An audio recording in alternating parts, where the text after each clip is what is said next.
Perkenalkan, saya Liana Dewi dari GKI Acamani.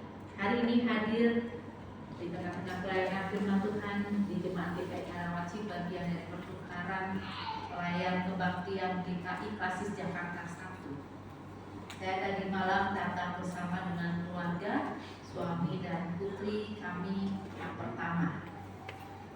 Salam kenal, beberapa di antara Bapak Ibu, mungkin Pak Penatua sudah pernah dan sering ketemu dengan saya, baik dalam persidangan majelis Klasis maupun mungkin dalam kegiatan-kegiatan gereja Klasis Jakarta 1. Tapi kalau untuk ibadah baru kali ini ya, saya hadir di tengah-tengah jemaat GKI Karawaci. Nanti kalau di fellowship saya akan berdiri ya, supaya tadi pertama. Saya hadir pertama, baru pertama kali. Kedua ini ya, tadi pagi dan ini yang kedua. Bapak Ibu, saya bukan dari Bandung, saya baru penempatan dan selama di Bandung itu baru selama proses penempatan di Acamani. Lalu saya bertemu jodoh itu waktu kuliah teologi dan kebetulan calon suami saya orang Bandung ya, Batak tapi besar dan lahir di Bandung. Anak kami itu Cina Batak, Bacin. Jadi kalau jidatnya diangkat kelihatan Bataknya. Tapi kalau lihat putihnya dan matanya Cina banget. Saya orang Purwokerto, Bapak Ibu, dari Jawa Tengah.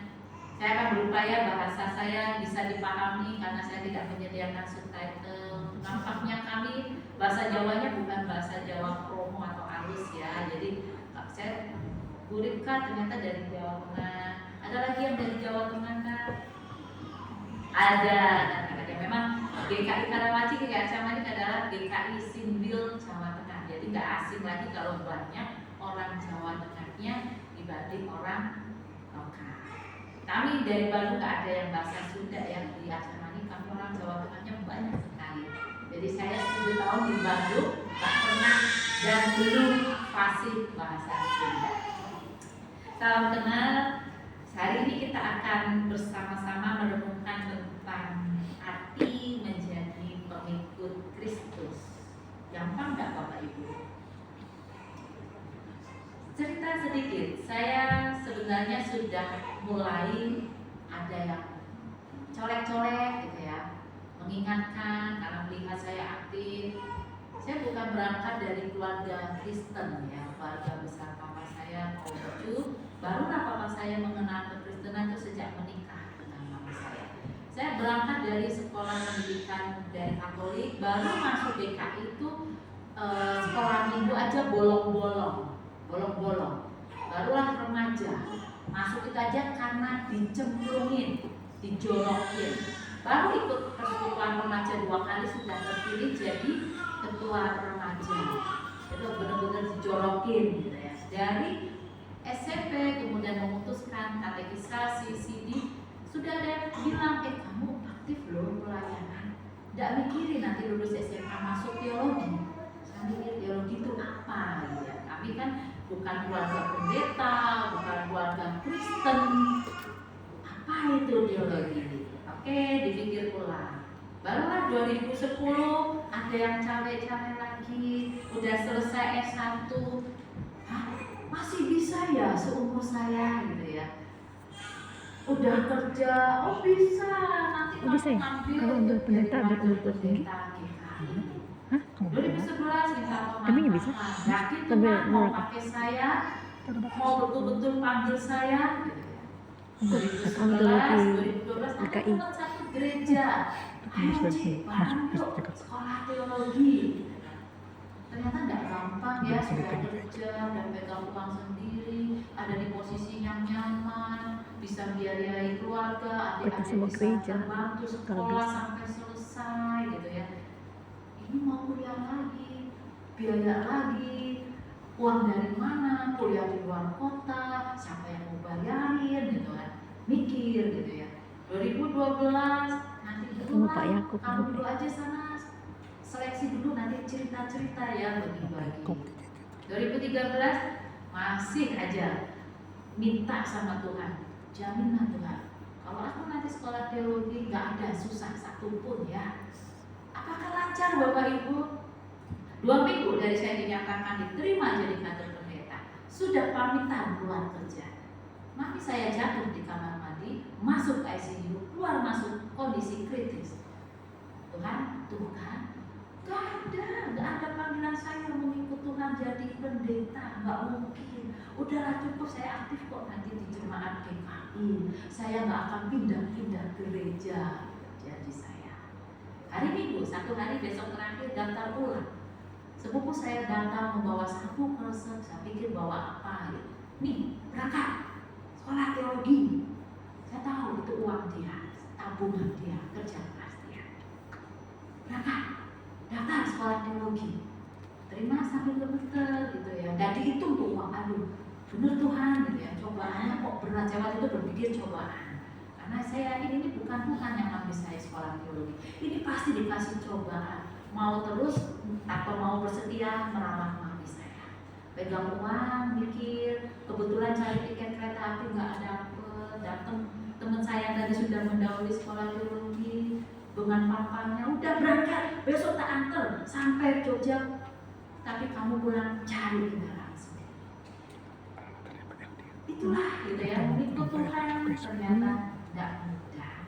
Apalagi berbicara saat kita nggak asing lagi dengan istilah panggilan. Panggilan kita jadi Kristen tuh ngapain? Kita mungkin juga tidak asing dengan istilah pemuridan. Itu kan tidak asing lagi. Mengikut, jadi murid, berbicara tentang panggilan, kita semua tidak asing. Tidak ada yang asing. Walaupun kita cenderung di GKI lebih mengenal pemuridan dengan istilah-istilah pembinaan, dengan istilah bagaimana kita kelompok belajar bersama di PA, kelompok-kelompok kecil. Kita tidak ada istilah pemuridan secara khusus. Tapi persoalannya itu yang harusnya kita hidupi. Itu yang seharusnya kita jalani saat kita menjadi Kristen, saat kita mendengar istilah panggilan. Panggilan sebagai apa? Kristen yang seperti apa? Dan sejauh apa Anda memahami itu memang tidak mudah. Tidak mudah. Berbicara tentang realita kehidupan itu tidak mudah. Saya baru memahami dengan dalam saat saya mencoba menggali lagi tentang Injil Lukas. Ada salah satu tulisan terkait dengan Injil Lukas ini yang memakai gambaran pernikahan untuk menggambarkan tentang arti pemuridan, tentang arti hidup sebagai pengikut Kristus. Bagaimana dia mengajak, apa sih yang menjadi tujuan dari seseorang atau Anda saat ditanya, kenapa Anda memilih untuk menikah? Kenapa Anda memilih untuk mencari pasangan? Yang tadinya sudah pacaran, kok mikir untuk lebih ke jenjang lebih serius menikah? Untuk apa? Memang betul kita hidup di lingkup negara Asia, lingkup di mana akan pasti melihat seseorang saat sudah menuju ke dewasaan pasti akan menuju ke pernikahan, mencari pasangan itu, menjalin relasi, kemudian menikah, menjalin dan berketurunan. Itu bukan hal yang asing, menjadi tradisi buat kita. Jadi kalau kita yang sudah cukup dewasa, kalau kita tidak mikir, yang mikir siapa? Orang tua kita ya, sibuk jadi biro jodoh dadakan. Tapi untuk apa kita menikah? Untuk apa kita memilih teman hidup?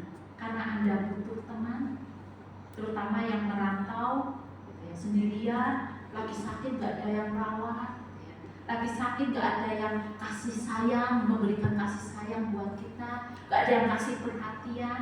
Jadi ditawarin, kamu mau gak dijodohin? Kamu mau gak nikah dengan si A, si B? Atau kita hanya membutuhkan teman berbagi, tinggal, waduh, sudah mandiri, pengen beli rumah, kok ternyata garing ya tinggal di rumah, sepi ya.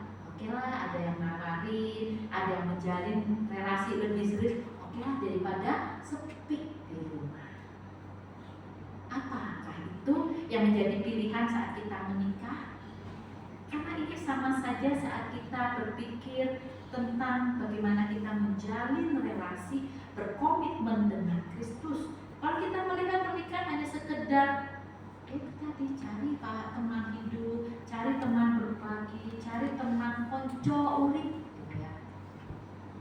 daripada sendirian, daripada diomong, pamali, kalau seseorang tidak menikah. Akhirnya kita lupa indahnya relasi, indahnya keintiman, indahnya kesetiaan, dan kita akhirnya merasa bahwa menikah itu tidak bebas loh.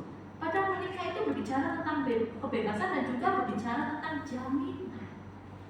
Demikian juga saat kita menempatkan Tuhan hanya sebagai kebutuhan, dicari saat kita butuh, atau berbicara tentang kewajiban karena iyalah saya lahir dari keluarga Kristen. Tadi pagi saya perhatikan suami saya sudah gandeng putri kami diantar ke sekolah minggu.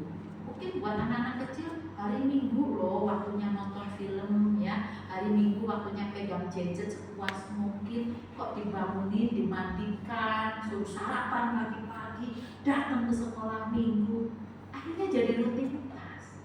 Apakah untuk itu saja kita menjadi Kristen?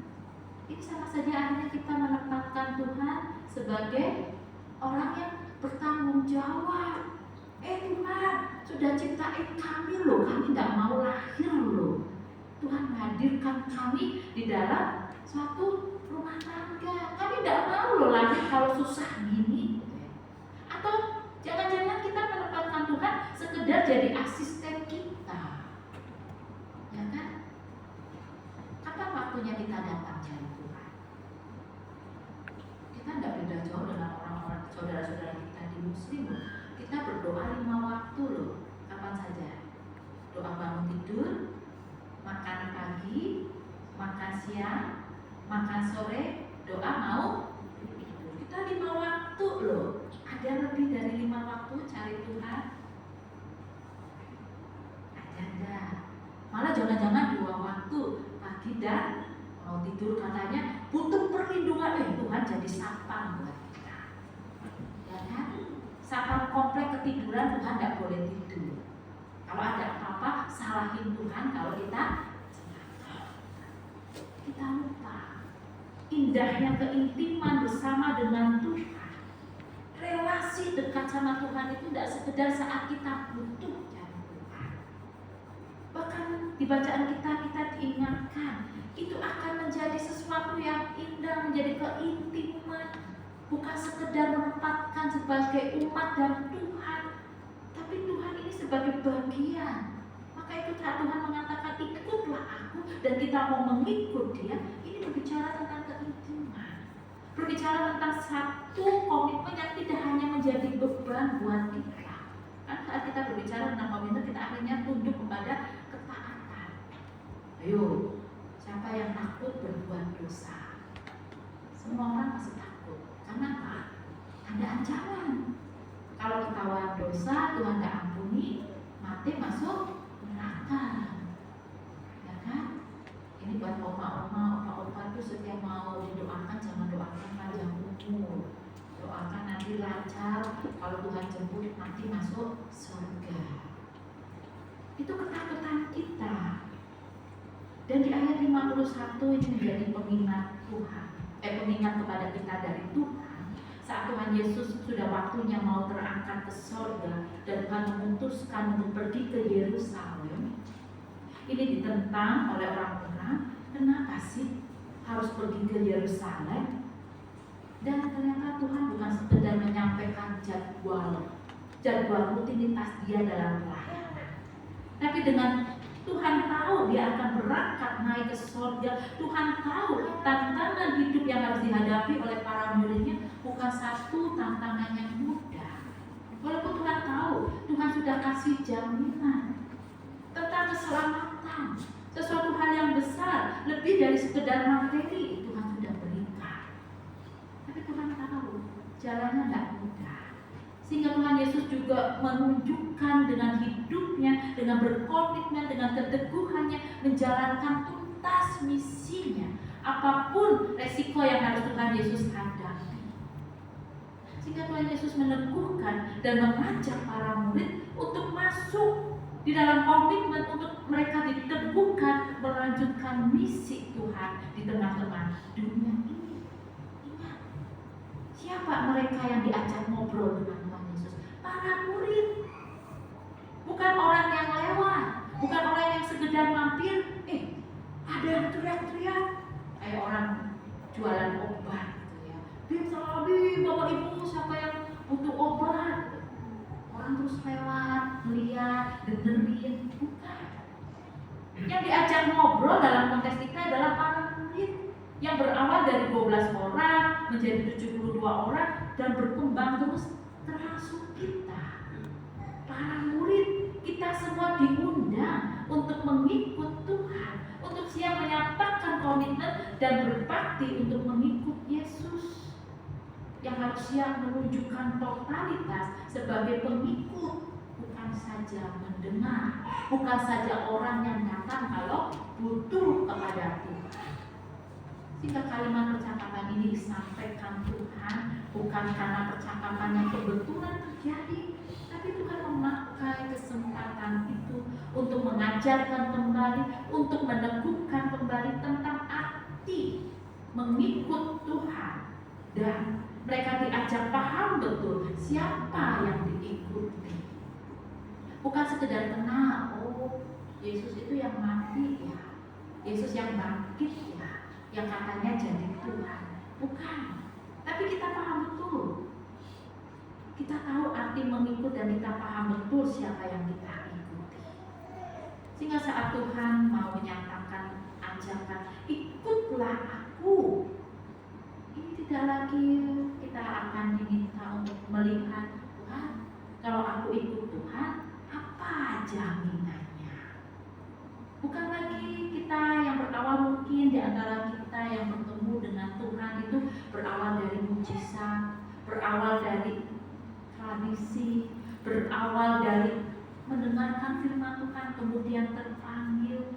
Ini juga bukan berbicara tentang, oh iya ya, gak ada loh agama lain yang memberikan jaminan keselamatan sebelum kita menunjukkan kita baik, sebelum kita menunjukkan kita layak untuk diselamatkan. Tuhan kasih keselamatan dengan keberadaan kita yang apa adanya. Tapi saat ini kita diingatkan, setelah kita tahu, kita terima keselamatan, hidup seperti apa yang harus kita tunjukkan, totalitas seperti apa yang harus kita lakukan setiap hari. Sehingga saat kita mengatakan, Tuhan, aku ikut Tuhan karena Engkau memberikan keselamatan, karena Engkau yang memberi jaminan nanti saat aku bersusah payah di dunia, nanti aku mati masuk surga. Seolah kita sedang mengatakan aku ikut Tuhan karena ada jaminan bebas dari penderitaan, ada jaminan atas berkat dan jawaban doa.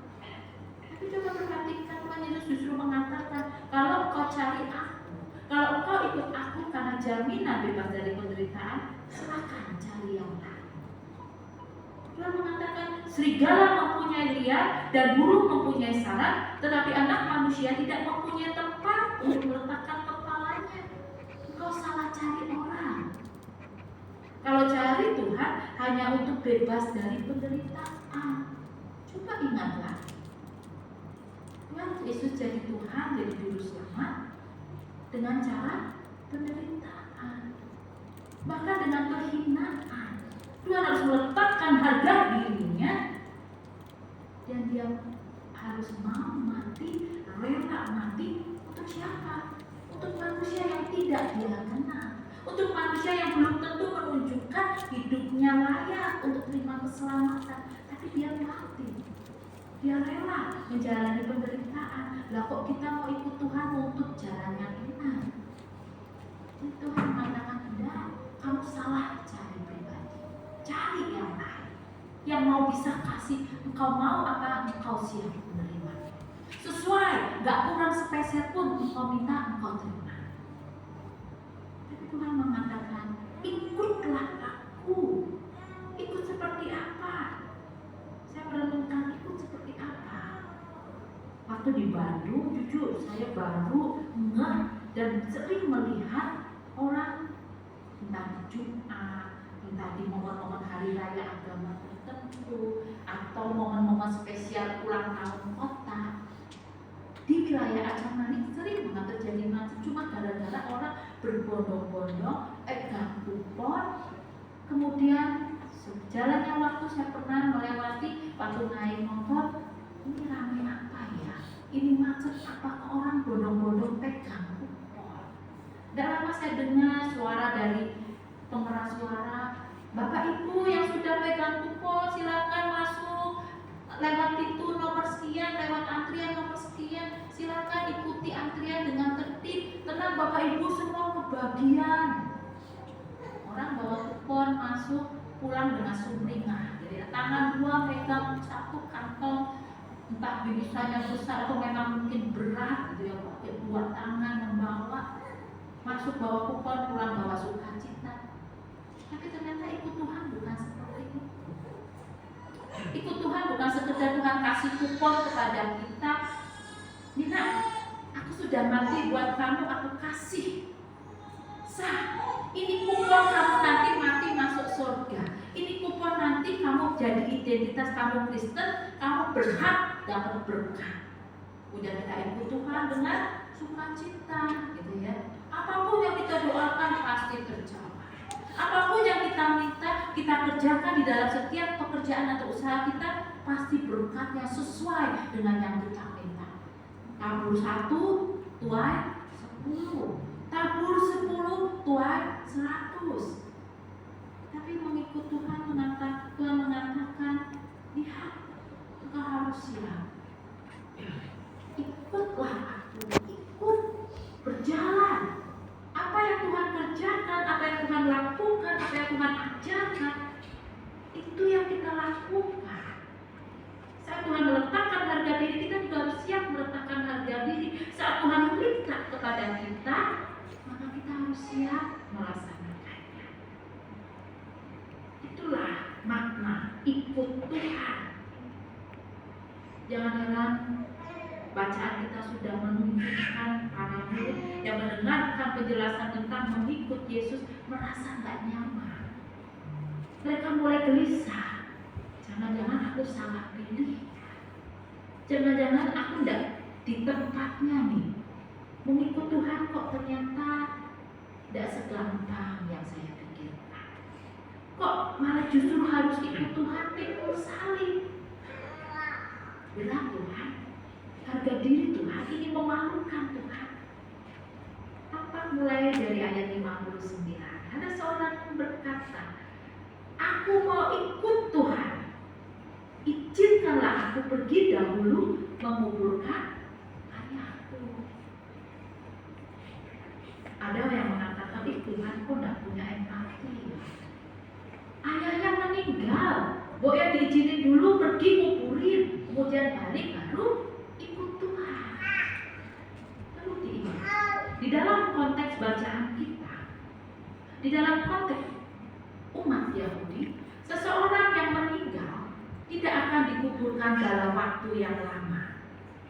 Bisa saja meninggal pagi, paling lambat sebelum kalau besok hari Sabat, sebelum hari Sabat lewat datang, dia sudah harus dikuburkan. Ini konteks para murid sedang berada di luar dari daerah asal mereka.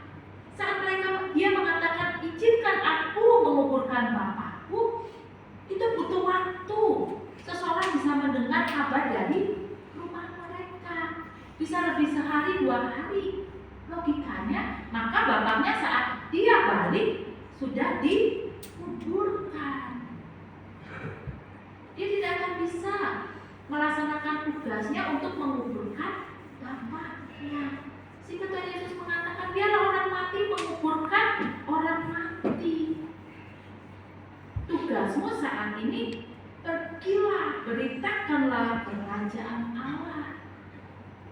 Sehingga Tuhan mengatakan, kamu itu betul-betul ikut aku nggak sih? Apa yang jadi kekhawatiranmu? Kenapa engkau mencari alasan untuk berkompromi terhadap panggilan untuk mengikut Tuhan? Kadang-kadang kita juga sering melakukannya. Tuhan, aku akan mengikut Engkau setelah aku pensiun. Jadi jangan heran kalau Bapak Ibu pergi ke jemaat GKI dimanapun, coba tanya, jemaat terbesarnya adalah dari usia pensiun, ya kan? Betul. 2 kali saya terlibat dalam praktek pelayanan dari Upasa, Banyuwangi. Jemaat terbesar di satu jemaat GKI adalah usia lansia. Saya belum menemukan jemaat GKI terbesarnya adalah usia aktif dewasa muda atau aktif anak-anak pemuda. Belum pernah. Ini tandanya. Kemudian Tuhan, aku nanti kalau Tuhan kasih kesembuhan, aku akan total ikut Tuhan, setia Tuhan.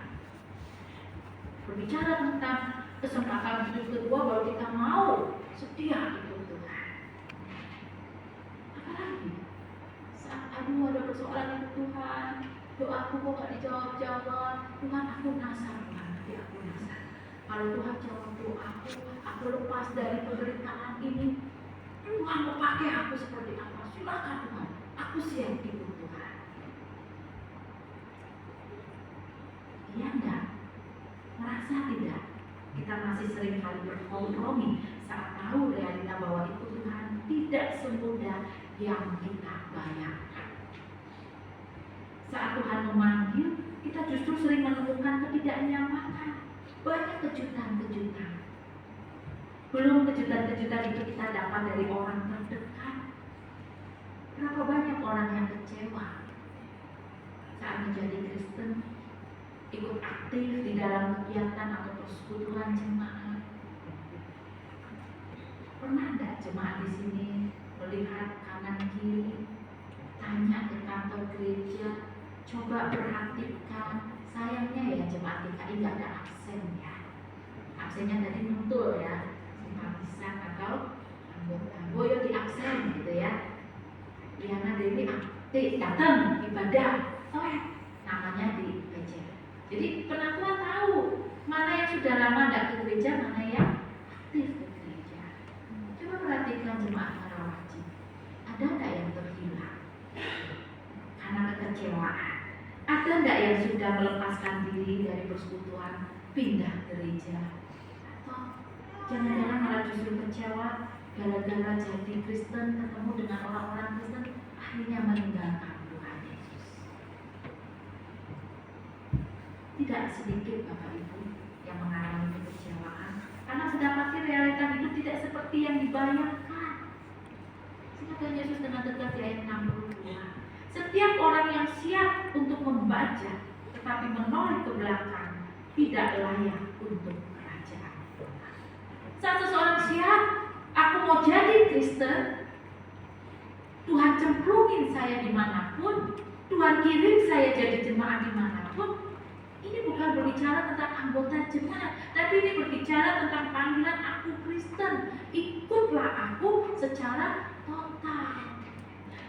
Ini akan membuat kita menjadi pribadi yang kuat, menikmati kejutan-kejutan dengan sukacita. Mau nyemplung di jemaat GKI Karawaci yang seringkali bikin sebel kita. Berangkat ke gereja kok nggak disapa ya, gitu ya.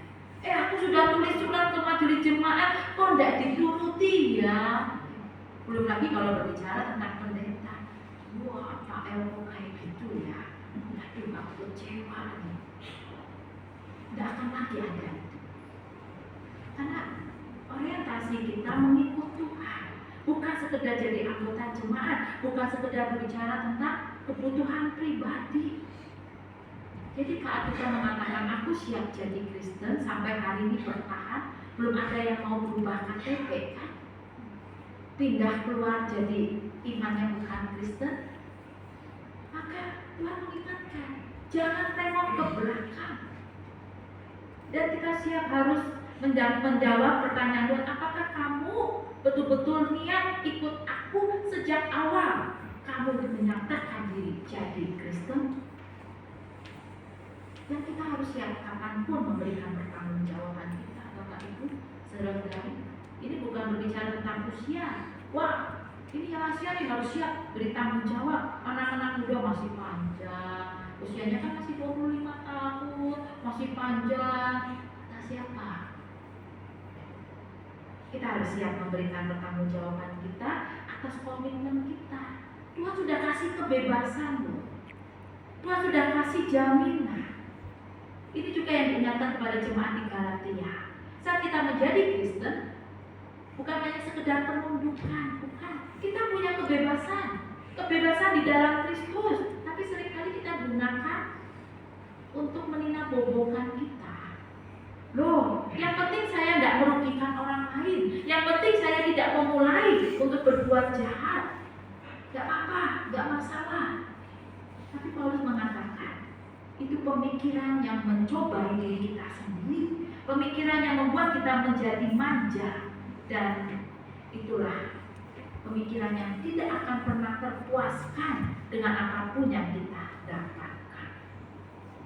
Kebebasan yang Tuhan berikan bukan kebebasan untuk kembali menjadi pribadi ya, tapi kebebasan yang memberikan jaminan apapun nanti saat engkau hidup di dalam kemerdekaanmu, engkau terbebas, engkau tidak lagi dikuasai kembali oleh apapun juga yang membuat engkau kehilangan keselamatan, yang membuat engkau kembali ke dalam lubang dosa. Itulah kebebasan. Kebebasan yang tidak akan lagi membuat kita takut apapun kejutan-kejutan yang kita hadapi, tidak akan membuat kita goyah. Kebebasan yang membuat kita sukacita. Saat mengikut Tuhan, kita tidak lagi mengalami perjalanan seorang diri. Jemaat yang terkasih, firman hari ini bukan hal yang baru untuk diingatkan lagi. Tapi hari ini saat kita diizinkan mendengarkan sekali lagi, kita diharapkan firman hari ini tidak hanya sekedar mengingatkan, tapi mendorong kita, menolong kita untuk memahami lebih dalam lagi, untuk memahami apa yang sudah kita jalani sebagai Kristen sampai hari ini. Hidup mengikut Kristus seperti apa yang sudah kita nikmati, tunjukkan kepada orang-orang di sekitar kita. Saya tahu betul, mengikut Tuhan bukan hal yang mudah. Butuh penyerahan diri, butuh meletakkan harga diri, butuh meletakkan semua hal yang kita mau, kita butuhkan di bawah kaki Kristus. Tapi yang menjadi sukacita buat kita, Tuhan tidak membiarkan berjalan sendiri. Tuhan katakan apa? Ikutlah aku. Kalau orang ngomong ikutlah aku, terus yang orang ngajak tidur. Nah, ikutlah aku. Tuhan ngajak, ayo jalan bersama denganku. Sehingga saat kita mau mengikut Tuhan, kita bisa total. Apapun nanti kejutan-kejutannya, ada yang nyebelin, ada yang mengalami luka hati, ada yang bahkan mungkin kita juga bisa loh membuat orang lain terluka. Tapi apapun itu, kita tidak perlu takut lagi. Aku sudah menjadi pribadi yang merdeka. Aku sudah menjadi pribadi yang siap. Gak perlu takut dengan apapun. Aku bebas kok. Saat aku bebas menentukan imanku kepada Kristus, juga aku harus bebas dari ikatan apapun, total ikut Tuhan. Kiranya Tuhan Yesus yang memanggil kita pada hari ini melalui firman-Nya, yang mengingatkan lagi kepada kita untuk menjadi pengikut yang total, maka Tuhan Yesus juga yang akan menolong kita, memampukan kita menjalani menjadi pengikutnya yang setia dan sukacita. Tuhan Yesus memberkati kita semua. Amin.